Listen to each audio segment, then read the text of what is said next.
우리 오늘 고린도전서 1장 10절부터 17절까지 말씀을 함께 나누려고 합니다. 지난주에 보았던 1절부터 9절까지 내용은 인사말에 해당하는 내용이고요. 이제 이 10절부터 시작해서 본격적인 이제 본론이 시작되죠. 그래서 이 10절부터 17절이 바울이 하고자 하는 첫 번째, 그러니까 또 어찌 보면 고린도 교회가 갖고 있는 첫 번째 문제에 대한 내용을 담고 있습니다. 이 바울이 이 10절부터 17절까지 내용을 쭉 전개를 하면서 굉장히 논리적으로 글을 썼어요. 그래서 단락이 아주 그냥 간단하게 딱딱 전개가 됩니다. 그래서 제일 처음에는 바울이 정말 하고 싶은 권면, 명령이 10절에 나오고, 그 다음에 11절, 12절에서는 현실적으로 나타났던 그런 문제의 현상이 무엇인지에 대해서 이야기를 하고, 13절부터 16절은 그 현상적인 문제가 본질적으로 어떤 것 때문에 문제가 되고 있는 것인지, 문제의 본질에 대한 이야기를 하고, 맨 끝에 17절에서는 부연 설명을 해서 직분자가 어떤 사람인지에 대한 내용이 나옵니다. 맨 끝에 17절 내용은 할 수 있으면 같이 보고, 아니면 오늘 오후에 조금 더 상세하게 말씀을 보려고 합니다. 먼저 10절 말씀을 보시기 바랍니다. 10절에 보면 어찌 보면 사도 바울이 결론적으로 하고 싶은 이야기를 제일 먼저 그냥 맨 앞부분에 써놓았습니다. 그래서 10절을 보세요. 형제들아, 내가 우리 주 예수 그리스도의 이름으로 너희를 권하노니 모두가 같은 말을 하고 너희 가운데 분쟁이 없이 같은 마음과 같은 뜻으로 온전히 합하라. 그래서 정말 하고 싶은 이야기가 맨 앞에 나온 거예요. 어찌 보면 성격이 급해서 그럴 수도 있고, 혹은 상황이 심각해서 그럴 수도 있고요. 다른 제3자가 보기에는 왜 이렇게 간단한 인사말 그 다음에 좀 둘러쳐서 이야기하는 거 이런 거 없이 곧장 하고 싶은 이야기를 했는가 이럴 수도 있지만, 당사자였던 고린도 성도들 입장에서 놓고 보면 이게 얼마나 급한 문제였는가 이제 그걸 볼 수도 있는 그런 상황이죠. 그래서 바울이 하는 이야기는 보면 아주 간단합니다. 같은 말을 해라. 같은 말을 해라. 그리고 10절 끝에 보면 분쟁 없이 같은 마음과 같은 뜻으로 온전히 합하라. 결국 바울이 권면하고 명령하는 것은 말을 똑같은 말을 하고, 마음과 뜻도 똑같은 마음과 뜻을 품어라. 이게 둘로 나눠 설명했지만 사실은 똑같은 내용인 거죠. 마음이 같은 마음이 있어야 그래야 같은 말을 할 거 아닙니까? 그러니까 같은 생각, 같은 뜻을 품고 말하는 것도 같은 말을 해라. 여기서 이제 벗어나는 것이 이제 분쟁을 하는 것이죠. 그래서 고린도 교회의 현재 상황에 대해서 권면하면서 이렇게 이야기를 했어요. 근데 아마 우리가 살면서 다들 경험하는 것이지만 같은 마음과 같은 뜻 그리고 같은 말을 한다는 게 참 쉽지 않은 것 같아요. 여튼 고린도 교회의 첫 번째 주는 권면입니다. 바울이 이 권면을 하면서 이 10절 말씀을 보면 우리가 그냥 편안하게 읽었겠지만, 그러나 이 안에 굉장히 세심하게 신경 쓴 표현이 두 개가 나옵니다. 하나는 제일 처음에 부른 호칭이에요. 바울이 고린도 성도들에게 형제들아 이렇게 부르죠. 형제들아. 우리야 당연하게 형제니까 형제라고 부를 수 있는 거지 생각할 수도 있어요. 그런데 여러분 가만히 생각을 해보십시오. 이 원래 사도 바울에게 익숙한 호칭은 형제들아가 아닙니다. 여러분, 제가 여러분들을 부를 때 주로 뭐라고 부르나요? 야, 너 이런 거 빼고 형제들아 이렇게 안 부르고, 보통 목회자들은 성도들아 이렇게 부르죠. 성도들, 성도 여러분 이렇게 부를 거 아닙니까? 그러니까 사실 사도 바울이 고린도 교회 편지를 쓰면서 성도 여러분 이렇게 이야기하는 게 목회자 입장에서는 제일 편안한 거예요. 그리고 제일 당연하고 보편적인 모습이죠. 근데 그렇게 부르지 않습니다. 왜 그러냐면 성도들아 이렇게 부르면 지금 문제가 분열 때문에 문제인데, 바울파 아볼로파 이런 파들이 있어서 그런데, 마치 사도 바울이 조금이라도 직분에 있어서 일반 성도보다 조금 더 나은 위치에 있는, 그래서 내가 이야기하는 것을 따라와야 된다고 하는 그런 뉘앙스가 들릴 수도 있기 때문에 굳이 바울이 자기 자신도 너희와 똑같은 그런 위치에 있다라는 것을 보여주는 그런 호칭을 의도적으로 사용을 한 거예요. 그래서 형제들아 이렇게 불렀고, 뿐만 아니라 권면을 할 때도 뭐라고 권면을 했냐면 10절 맨 앞에 형제들아 내가 우리 주 예수 그리스도 이름으로 너희를 권하노니. 그래서 이게 한편으로 보면 훨씬 더 강력한 그런 권면이기도 하지만, 사실은 현실적으로 놓고 보면 굳이 이렇게 하지 않아도 되거든요. 지난주에도 이야기를 했지만 고린도 교회는 사도 바울이 설립해서 세웠던 교회입니다. 그리고 고린도 교회가 지금까지 자리를 잡는 데 있어서 누구보다 가장 많이 수고하고 애쓴 사람, 헌신한 사람이 사도 바울입니다. 그러니까 바울이 내가 너희를 권한다 이렇게 이야기를 해도 돼요. 근데 지금 분열이 있잖아요. 분쟁이 있고 그러니까 내가 권한다. 수고했던 또 권위를 갖고 있는 사도로서 내가 너희들에게 이야기한다. 이런 식으로 이야기하는 게 아니라 예수 그리스도의 이름으로 권한다. 그렇게 이야기를 하죠. 그래서 바울이 맨 앞에 이제 권면을 하고 명령하라는 처음부터 분열이 있고 분쟁이 있는 교회의 상황을 염두에 두고 이 문제가 조금 더 심각해지지 않도록 그리고 또 이 문제를 잘 이해하고 표현하는 그런 모습을 우리가 볼 수 있습니다. 사실은 아마 여러분들 평생 살면서 분열이나 분쟁이 없는 교회에서 사는 것이 제일 좋죠. 근데 분열이 한번 있거나 분쟁이 있으면 그 상처가 참 어지간해서는 씻어지지가 않더라고요. 그래서 이 분열이 없는 것이 좋은데 분열이 있었던 교회에서 설교를 하거나 아니면 성도들과 대화하려고 하다 보면 말 한마디 한마디 하는 게 참 힘이 듭니다. 이게 무슨 이야기를 해도 오해를 하니까 어떤 설교 본문을 가지고 해도 오해를 하니까 예전에 한번 서로 사랑하라 본문을 가지고 설교를 했었는데 저야 뭐 특별한 본문을 딱 집어서 하지 않고 쭉 이어서 하잖아요. 강의 설교를 하는데 어느 성도가 그러더라고요. 왜 제가 다른 성도랑 싸우는 것을 강대상에서 콕 집어서 이야기를 하느냐. 그런 뜻이 아니었다. 사실은 이렇게 찔림을 받으면 감사하긴 한 건데 근데 이렇게 분열이 있거나 마음에 다툼이 있으면 자기를 이제 나쁘게 이야기하려고 하는 것처럼 곡해하는 경우들이 생기죠. 그래서 사도 바울이 단어 사용이나 또 이런 것들에 있어서 세심하게 신경을 쓰는 거예요. 그래서 나는 목사다, 나는 사도다, 뭐 내가 너희를 위해서 수고했으니까 이렇게 얘기하는 게 아니라 너희와 나는 다 똑같아. 나를 기준 삼거나 내가 무언가를 주장할 수 있는 그런 입장이 아니야. 나는 너희와 똑같아. 그러니까 형제들아. 내가 너희들에게 강하게 이걸 주장하고 명령한다 이렇게 하지 않아요. 빌레몬서 같은 경우에 보면 사도 바울이 부탁을 하면서 그렇게 부탁을 한다고요. 이미 백발이 성성해서 이제 죽기 바로 직전인 내가 너에게 간절히 부탁한다. 꼭 들어라 이거죠. 근데 이 고린도 교회 편지를 쓸 때 그런 식으로 부탁하지 않아요. 그냥 예수 그리스도의 이름으로 우리 주 예수 그리스도의 이름으로 내가 너희를 권면한다. 그렇게 부탁을 합니다. 아주 세밀하게 신경 쓰는 걸 볼 수 있어요. 결국 하려고 했던 권면은 하나입니다. 한 마음을 품고 같은 말을 해라. 한 마음을 품고 같은 말을 하도록 해라. 이렇게 부탁을 했습니다. 자, 그러면 문제는 도대체 어떤 문제였느냐?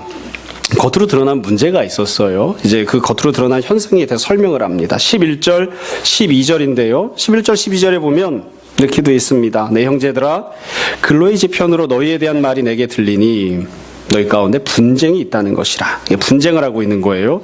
12절 내가 이것을 말하거니와 너희가 각각 이르되 이제 말하는 거죠. 나는 바울에게, 나는 아볼로에게, 나는 게바에게, 나는 그리스도에게 속한 자라 한다는 이것이니. 앞부분에 보면 바울이 같은 말을 해라, 같은 마음을 품어라 이렇게 했는데 지금 문제가 어떤 식으로 나타나는지를 바울이 다시 한번 이야기를 합니다. 사실 굳이 이야기하지 않아도 다 알고 있는 것인데 문제를 이야기할 때는 다른 말을 하고 있는 것만 설명을 했어요. 같은 말을 하는 게 아니라 다른 말을 하고 있죠. 다 각각 다른 말을 하는 게 뭐냐면 나는 바울파, 나는 아볼로파, 나는 게바파, 나는 그리스도파, 나는 각각 여기에 속했다라고 각각 다른 이야기들을 하는 거예요. 바울이 이 문제의 현실에 대해서, 상황에 대해서 이야기를 하면서 각각 어떻게 다른 마음을 품고 있는지는 이야기하지 않습니다. 각각 어떻게 다른 말을 하고 있는지. 그러니까 얘기가 다르잖아요. 나는 아볼로에게 속했어. 나는 게바에게 속했어. 나는 바울에게 속했어. 각각 다른 말들을 하고 있는 그 상황만 이야기를 하고 있는 거예요. 근데 여튼 마음이 서로 이렇게 나뉘어져 있으니까 이렇게 각각 말도 다르게 하는 거죠. 여기서 지금 문제가 되고 있는 것은 성도들이 자기의 소속을 다 각각 다르게 이야기하고 있다는 겁니다. 같은 교회를 다니고 있는데 또 같은 주님을 섬기고 있는데 소속을 다 다르게 이야기를 해요. 나는 아볼로파야, 나는 게바파야 이렇게 각각 다르게 이야기하는 이 본문을 보시면 바울이 이것을 분열했다 이렇게 표현하지 않고 분쟁했다 이렇게 표현을 합니다. 분열했다는 건 나뉘었다는 것이고요. 분쟁했다는 건 다투었다는 것인데 지금 여기서는 나뉘었다, 분열했다고 표현하지 않고 서로 다투고 있는 것으로 이야기를 하거든요. 근데 실제로 어떻게 다투었는지는 잘 모르겠습니다. 어떻게 다투었는지는 본문에는 나오지 않고 다툼이 있게 된, 분쟁이 생기게 된 원인이 각각 파가 나뉘어져 있었기 때문이다. 이렇게만 설명을 한 거예요. 그래서 여기서 나는 아볼로파야, 나는 바울파 이렇게 이야기하는 것들이 단순히 그냥 소속을 표현하는 것만이 아니라 그렇기 때문에 내가 우월해. 그렇기 때문에 내가 너보다 나아. 그렇기 때문에 너는 나보다 열등해. 이런 식으로 서로 다툼이 있기 때문에 이 표현을 이제 한 것 같아요. 그래서 교회 안에 분쟁이 있는, 파벌이 있는, 이게 고린도 교회가 갖고 있는 제일 중요한 첫 번째 현실이었습니다. 이 첫 번째 현실과 관련해서 우리가 한두 가지를 짚어볼 부분이 있습니다. 무엇이냐면 우선은 바울이 지금 지적하고 있는 문제가 교회 내에서 신앙생활과 관련된 분쟁에 대해서 지적하고 있다는 겁니다.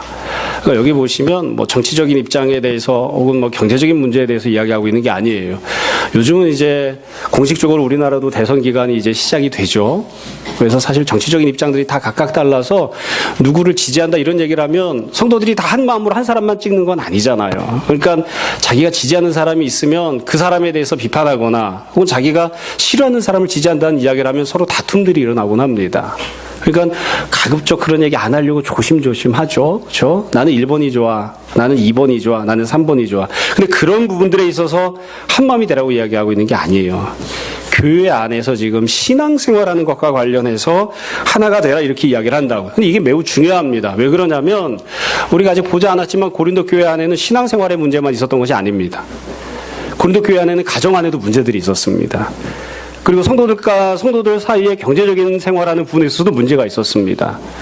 고린도 교회가 갖고 있었던 문제들을 보면 안에 뭐 서로 소송을 하네, 서로 간음을 하네, 뭐 여러 가지 문제들이 있어서 사실 교회 안에 있었던 신앙적인 문제, 가정생활하면서의 문제, 개인적인 문제, 정치사회적인 문제, 여러 문제들이 많이 있어서 나중에 이 본문을 읽다 보면 이게 도대체 교회가 맞는가 이런 생각이 들 만큼 문제투성이었어요. 근데 그 수많은 문제 중에 사도 바울이 제일 처음으로 지적한 것이 교회 안에서의 신앙생활의 문제입니다. 그러니까 그런 점에서 이 부분이 참 중요한 것 같아요. 왜 네가 정치적으로 온전한 입장을 취하지 않느냐? 네가 왜 사회적으로 그따위로 행동하느냐? 네가 왜 그렇게 가정생활에 있어서 모범이 되지 못하느냐? 이런 얘기들도 나중에 가면 나와요. 나오는데 그 모든 문제들 중에 제일 처음으로 나오는 문제가 이 교회 안에서의 분열의 문제라고요. 신앙생활과 관련된 문제예요. 그래서 이건 어딜 가나 다 똑같습니다. 우리가 어떤 문제가 생겼을 때 그 문제가 무엇 때문에 기인했는지는 뭐 잘 모르겠어요. 각각 다 다르겠죠. 가정에 문제가 생겼어요. 그 문제가 도대체 어디에서 기인했느냐? 그럼 뭐 각각 상황마다, 문제마다, 가정마다 다 다를 수 있어요. 그러나 여하튼 어떤 사람이 문제가 있는 것을 잘 해결하고자 노력을 할 때 제일 처음으로 체크해야 되는 건 지금 바울이 취하고 있는 입장을 우리가 본받아야 됩니다. 제일 먼저 찾아야 되는 건 무슨 문제입니까? 신앙생활의 문제입니다. 내가 교회 안에서 어떻게 생활을 하고 있는가, 주님 앞에서 어떻게 생활하고 있는가. 그러니까 물론 가정적으로 문제가 있을 때, 정치적으로 문제가 있을 때, 사회적으로 문제가 있을 때, 개인적으로 어떤 올바르지 못하게 살아가는 문제가 있을 때 제일 처음 생각해야 되는 건 이건 거예요. 이거. 내가 과연 주님 앞에서 신앙생활을 어떻게 하고 있는가, 교회 안에서는 어떻게 생활을 하고 있는가, 이걸 우리가 잘 생각해야 됩니다. 또 이 지금 다뤄지고 있는 교회 안의 분열과 분쟁이라고 하는 문제는 사실 가장 오래된 문제이고 가장 광범위하게 퍼져 있던 그런 문제이기도 했습니다. 여러분 제일 처음으로 세워진 교회가 예루살렘 교회잖아요. 사도행전에 보면 예루살렘 교회 안에 문제가 있었습니다. 모든 교회는 다 문제들을 갖고 있었는데 예루살렘 교회는 특별히 내적으로 문제가 있고 외적으로 문제가 있었습니다. 내적인 문제는 무엇이었냐면 교회 안에 파벌이 형성이 돼서 분열을 한 거예요. 예루살렘 교회가 죄를 범한 것이 아니라 구제를 하는 데 있어서 헌금을 모아서 구제하고 좋은 데 쓰는 데 있어서 분쟁이 생겼습니다. 히브리파 과부가 있었고 헬라파 과부가 있었는데 히브리파 과부들은 구제를 받고 헬라파 과부는 구제를 못 받아서 왜 우리는 못 받고 누구는 받느냐 이래가지고 교회 안에 싸움이 생겼어요. 교회 안에 분쟁이 생길 때 보면 좋은 일을 하다가도 분쟁이 생깁니다. 좋은 일을 하는 것조차도 파벌이 생긴 거예요. 그래서 이 파벌이 생기고 분열과 분쟁이 생긴다고 하는 것은 교회 안에서 가장 오래된 문제입니다. 뿐만 아니라 지금 고린도 교회가 세워지기 이전에 이 예루살렘의 교회가 세워졌고요. 사마리아의 교회가 세워졌고요. 사도 바울이 1차 전도행을 하면서 교회들이 세웠거든요. 그래서 이스라엘 땅의 교회가 세웠을 때에도 분열이라고 하는 문제가 있었고 터키 지역의 교회가 세워졌을 때도 분열이라고 하는 문제가 있었고 지금 그리스 지역인 고린도에서 교회가 세워졌을 때에도 분열이라고 하는 문제가 있었습니다.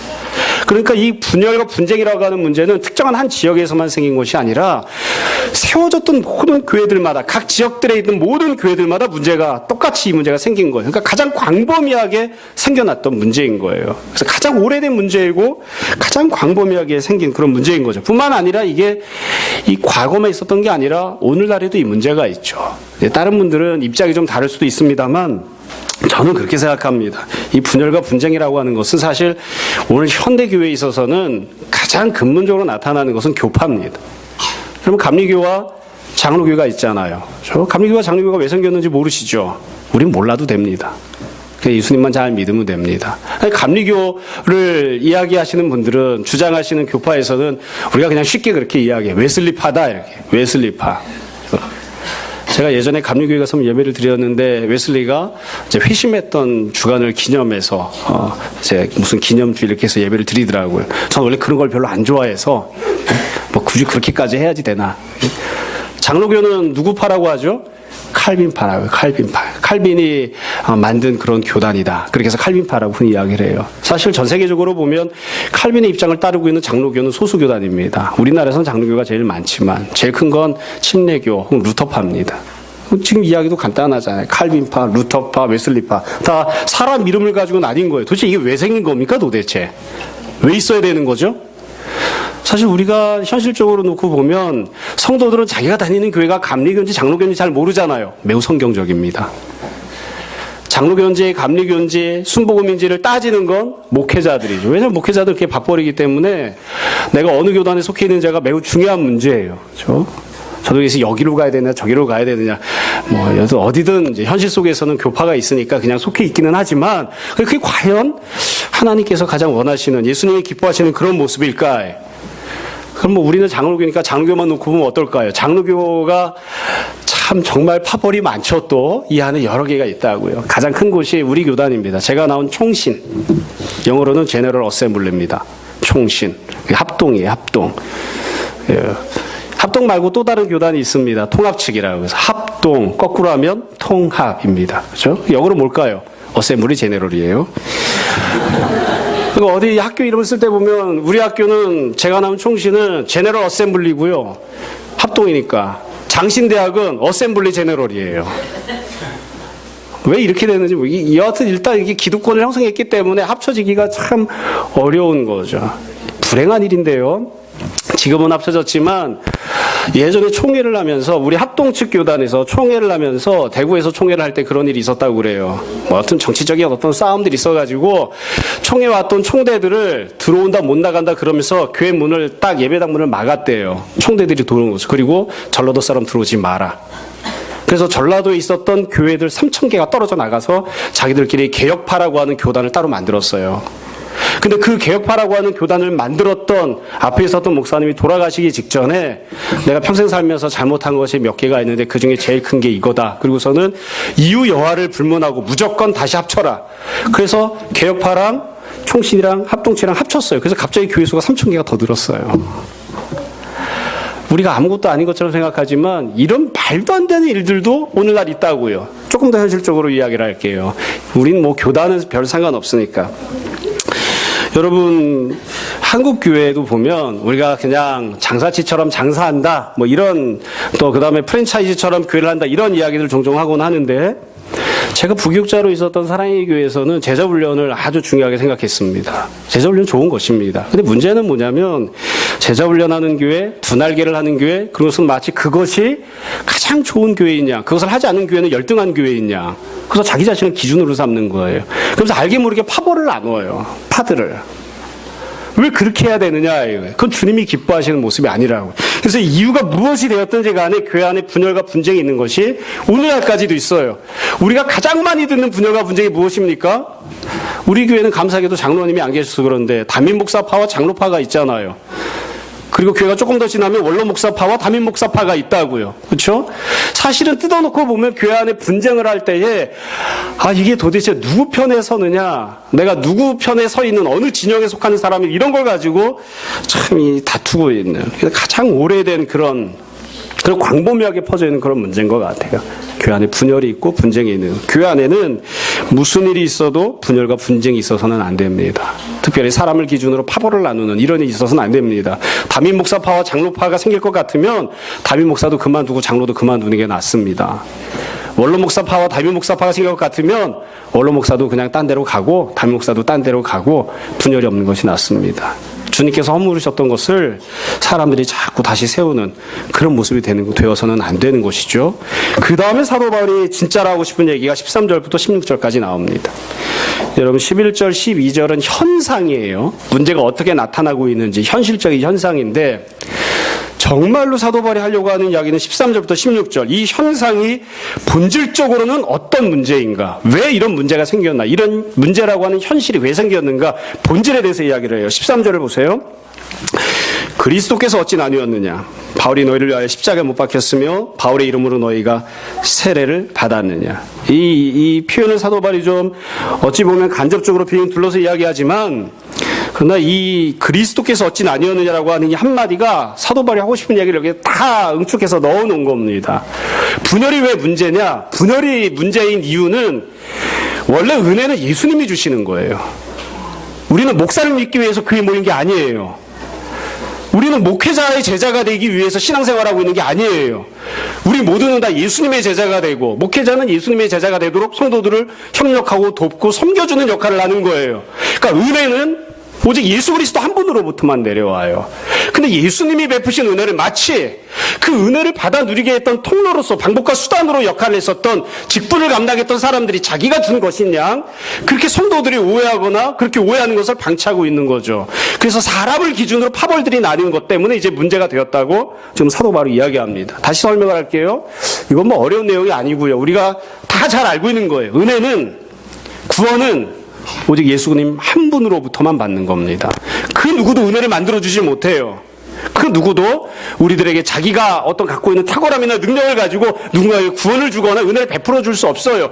그 어떤 대단한 목사도, 그 어떤 대단한 사도도 그렇게 할 수 없어요. 오직 한 분, 예수님만이 우리를 위해 십자가에 달려 죽으셨고 예수님만이 부활하셨다. 그래서 우리는 예수님 믿는 거예요. 예수님을 믿는 겁니다. 근데 불행한 건 이게 참, 인간은요, 종교적 존재이기 때문에, 연약한 존재이기 때문에 오직 예수님만이 은혜를 베푸심에도 불구하고 인간이 만든 여러 가지 과정이나 제도나 외형적인 것들을 통해서도 종교적 감동을 느낀다는 것 때문에 문제가 됩니다. 여러분, 저는 이제 뭐 다 잊어버렸습니다만 전공이 종교학이잖아요. 그래서 뭐 이상한 쓸데없는 것들을 많이 배우거든요. 사람은요, 하나님이 만드신 하늘을 쳐다보면 경외감을 느끼지 않습니다.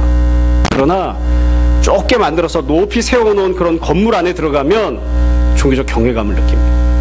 그러니까 사람은 하나님이 주신 은혜만 받았을 때 은혜를 누리는 게 아니라 사람이 행동하는 어떤 종교적인 행동을 통해서도 종교적 감동을 받아요. 이것을 우리가 잘 구별을 해야 되는 거죠. 여러분 예배 시간을 한번 생각해 보세요. 은혜는 누가 주시나요? 오직 하나님 한 분만이 주십니다. 그래서 예배 시간에 우리가 누리는 은혜를 두 가지로 나눌 수 있어요. 현실적으로 나타나는 현상들을 기준으로. 하나는 하나님이 직접 주시는 은혜예요. 예배 시간에 우리가 하나님 앞에 나왔을 때 하나님의 임재하심을 누리고 하나님께서 말씀하시는 것을 듣고 하나님이 베푸시는 치유를 누리는 것, 예배를 받으시는 하나님이 주신 은혜가 있어요. 근데 그것 말고 우리가 은혜를 받는다고 할 때 가만히 생각해 보시면 예배를 드리면 우리들이 뭔가 하는 거 있죠. 우리가 기도하고 우리가 찬양하고 우리가 건물을 세우고, 근데 그런 예배자가 했던 행동 때문에도 마음에 감동을 느끼는 때들이 있다고요. 그건 종교적 감동이에요. 그건 가짜입니다. 이 두 가지를 잘 구별을 해야지 돼요.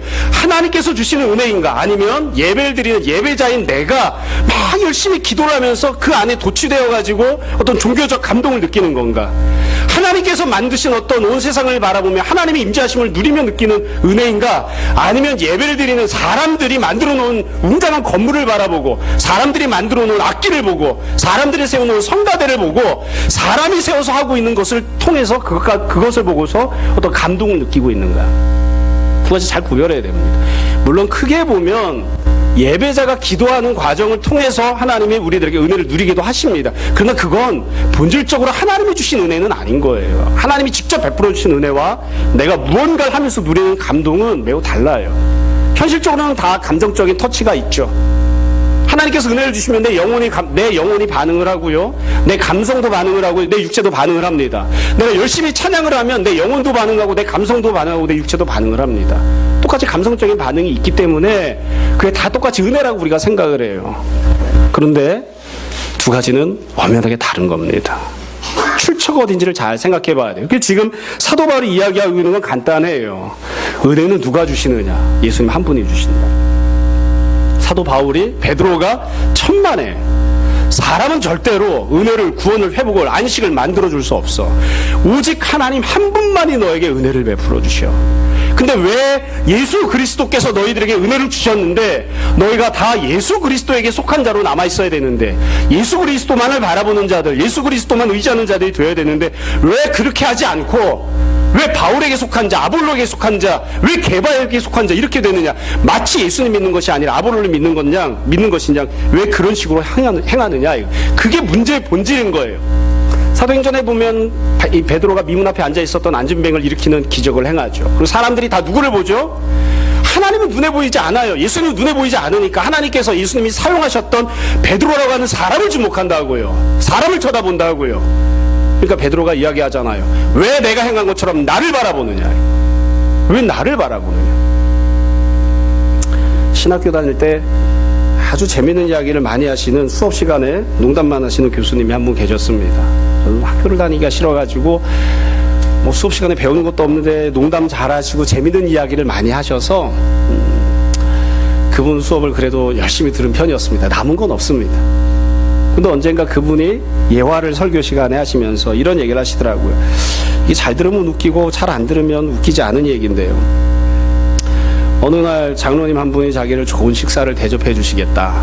그래가서 같이 식사를 하게 됐다는 거예요. 비싼 레스토랑에 가서 밥을 먹는데 장로님이 식사를 하시면서 자기를 얼마나 사랑스럽게 쳐다보시는지 밥을 먹다가 조금 부담이 됐다고 그러시더라고요. 그래서 비싼 레스토랑에서 밥을 쫙 먹다가 다 드신 다음에 목사님이 자기를 빤히 쳐다보고 있는 장로님에게 이렇게 권면을 했대요. 제가 이렇게 좋은 식사 대접을 했으니까 제가 딱 한 가지 말씀만 잘 권면해 드리겠다. 좋은 하나님 말씀을 드리겠다. 그래서는 장로님 저를 잘 보세요. 그래서 이렇게 쳐다보니까 사람 보지 말고 주님 보세요. 그렇게 이야기했다고 그러더라고요. 여러분, 결국 바울이 하고 싶은 얘기는 그건 거예요. 우리가 다 부정하거나 원칙적으로는 그게 아니라는 걸 알지만 그건 한번 잘 생각해 보세요. 여러분, 무엇을 보고 신앙생활 하시나요? 사람은 어쩔 수가 없어요. 좋은 건물에 있던 사람은 나쁜 건물에 가면 예수님이 안 보이고 건물이 보입니다. 사람은 어쩔 수가 없어요. 훌륭한 성가대가 있던 교회에서 성가대가 없는 교회를 가면 성가대 없는 것이 너무너무 힘듭니다. 왜 그렇죠? 왜 그렇죠? 예수님은 안 보인다고요. 예수님은 안 보인다고요. 건물이 보이고 사람이 보이고 목사가 보이고 성가대가 보인다고요. 그래서 알게 모르게 우리가 그렇지 않다, 그렇게 해서는 안 된다라는 것을 알면서도 내가 갖고 있는 연약함을 따라서 스스로 파를 만들어요. 고린도 교회는 지금 뭐 게바파, 뭐 바울파 뭐 이렇게 쭉 나뉘었지만 결국 우리는 스스로 파를 만들어요. 나는 성가대파, 나는 건물파, 이렇게 스스로 알아서 파를 만들어요. 예수 그리스도만을 봐야 되는데, 주님만을 통해서 은혜를 누려야 되는데 그렇지 못한 그런 모습들이 생겨나는 것이죠. 이게 본질인 거예요. 이게, 여러분, 이건 다른 모든 부분들에 있어서도 늘 마찬가지인 것 같아요. 바울이 정말 하고 싶은 이야기가 이거니까 고린도 교회는 다만 문제가 어떤 분열하는 파로 나타났을 뿐인 것이고요. 오늘날 우리는 조금씩 다른 모습으로 나타날 수도 있습니다. 본질은 똑같아요. 주님을 바라보고 주님을 의지하고 주님만 사랑하고 주님의 제자가 되고, 그게 본질입니다. 근데 거기서 벗어났기 때문에 생기는 문제들이라면 이런 모습으로 나타났던 저런 모습으로 나타났던 결국 다 똑같은 그런 문제들이 되어버리는 것이죠. 여러분, 한번 잘 생각해 봅시다. 우리는 고린도 교회와 다른가예요? 고린도 교회보다 우리가 훨씬 더 우월하고 더 나은 모습이 있는가? 어떤 점에서 그렇다고 우리가 이야기를 하는가? 우리는 정말로 예수님만 바라보고 예수님의 은혜만 바라보는가? 우리가 잘 생각해야 됩니다. 성경 공부 시간마다 늘 이야기하잖아요. 예전에는 구약시대 때에는 제사를 드렸습니다. 그럼 죄 용서를 받았어요. 그러나 제사는 그 자체는 죄를 용서하는 능력이 없어요. 제사를 드리면 그 제사 드리는 걸 보고 누가? 하나님이 죄를 용서하시는 거예요. 세례 요한은 죄사함을 얻게 하는 회개에 세례를 주었습니다. 그러나 세례는 그 자체는 죄를 용서해주는 능력이 없어요. 세례를 받으면 그걸 보고 하나님께서 죄를 용서하시는 거예요. 그 다음에 제가 무슨 얘기하겠어요? 회개는 그 자체는 죄를 용서해주는 능력이 없어요. 3박 4일 동안 금식하고 철회해가면서 회개해도 그 자체 때문에 죄를 용서받을 수 없어요. 회개가 무슨 죄를 용서하는 능력이 있습니까? 인간은 자기가 행동하는 무엇인가를 가지고 은혜를 만들어낼 수 없어요.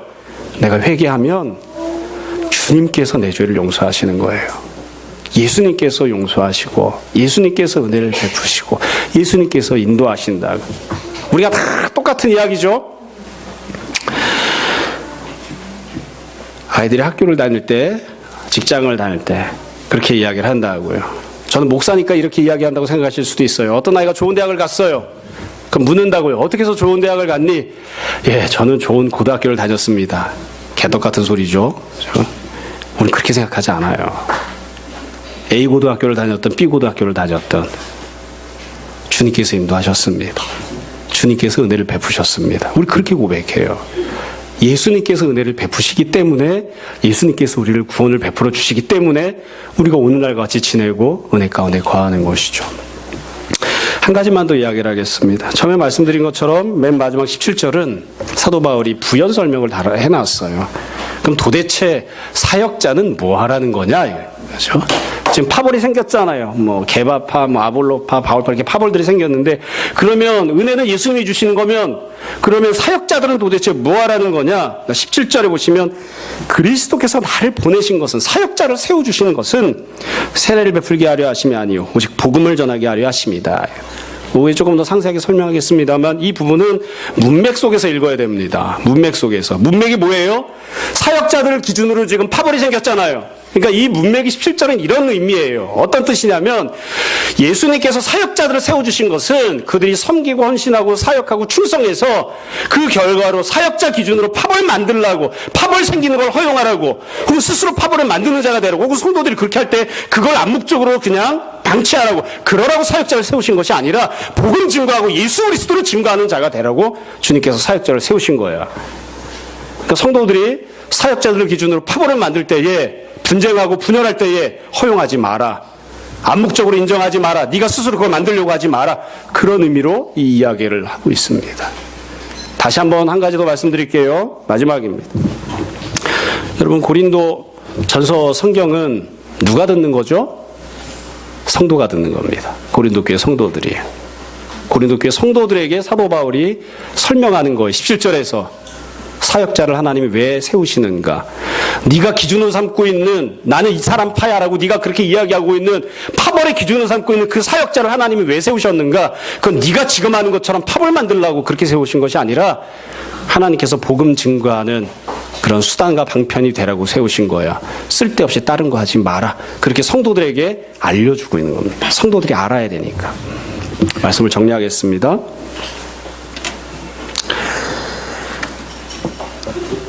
고린도전서를 읽을 때에 첫 번째 문제가 분쟁에 관한 문제였는데, 이 문제가 우리를 힘들게 만드는 가장 큰 이유는 은혜가 없어서 분열이 생기거나 은혜가 없어서 어떤 문제가 생겼으면 차라리 참 낫겠는데, 그게 아니라 은혜를 많이 받았기 때문에 이런 분열과 분쟁이 생겼다는 것 때문에 참 우리가 참 마음이 안타깝습니다. 은혜를 많이 받았는데, 예수님께서 참 귀한 은혜를 허락해 주셨는데, 그랬는데 그 결과 주님이 가장 싫어하시는 일을 하고 있는, 그러니까 그게 인간이 갖고 있는 연약함인 것이죠. 주님은 그러라고 은혜를 베풀어 주신 것이 아닌데, 여러분, 무엇이건 예수 그리스도만 바라보고 주님만 집중하는 그런 모습에서 벗어나면 항상 이와 같이 은혜를 심판받아 마땅한 죄악으로 뒤집어 버리는 그런 일들을 인간은 다 합니다. 우리가 과연 시선을, 마음을 주님에게서 떼어놓지 않고 항상 집중하고 있는지 잘 살펴보았으면 좋겠습니다. 평생을 살면서 맨 마지막에 눈 감을 때, 그리고 주님 앞에 섰을 때, 그리고 사람들에게 그렇게 인정받았으면 좋겠습니다. 여러분들도 그런 소망이 있을 거예요. 저도 신앙생활하면서 갖고 있는 소망은 그거예요. 나중에 죽을 때, 죽은 다음에 조진 목사 뭐라고 평가받아야 될까? 여러분, 뭐라고 평가받기를 원하십니까? 저는 그래요. 뭐 큰 교회 목사, 아니면 뭐 이걸 잘하는 목사, 설교 잘하는 목사, 대단한 목사 이런 거 말고, 예수님 참 사랑하던 사람, 죽은 마당에 장로교 목사라는 이름을 딱지를 붙여놓고 죽어야 되겠습니까? 그런 거 원하지 않아요. 장로교 목사, 감리교 목사, 목사, 장로 이런 거 말고 예수님 참 사랑하던 사람, 예수님 참 사랑하던 사람, 그리고 주님께서 참 귀히 여기던 사람, 그렇게 인정받고 그렇게 평가받고 그렇게 마무리할 수 있었으면 참 좋겠습니다. 여러분, 모쪼록 사람 바라보지 아니하고 주님만 의지하고 또 주님께만 소망을 두고, 그래서 주님과 더불어 동행하다가 결국 나는 온전히 주님의 것이고 온전히 주님의 은혜로만 살았다고 고백하는 그런 여러분들이 다 되었으면 좋겠습니다. 오늘 하루도 일주일 동안도 주님 안에 거하시기를 주님 이름으로 축원합니다. 시간 잠시 기도하겠습니다.